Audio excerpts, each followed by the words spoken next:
বাসায় ঢুকতেছিলাম তো উপর থেকে কেউ মনে না পানি ফেলে দিচ্ছে। ছাদ থেকে তো ওখান থেকে মনে হয় কেউ পানি দিচ্ছে। So sorry sir. স্যার ভেজা শরীর নিয়ে তো আপনি পড়াতে পারবেন না, আপনার তো ঠান্ডা লেগে যাবে।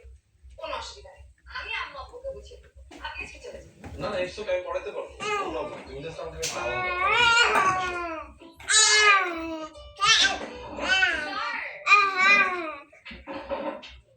ঠান্ডা লেগে যাবে স্যার, এটা আমি কিছুতেই হতে দেবো না।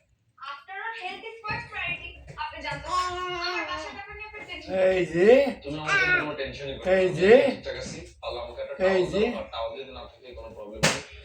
টিস্যু আছে, আমি টিস্যু দিয়ে মুছে ফেলতেছি। আর আজকে কিন্তু আমরা ক্যাবে বুঝছো,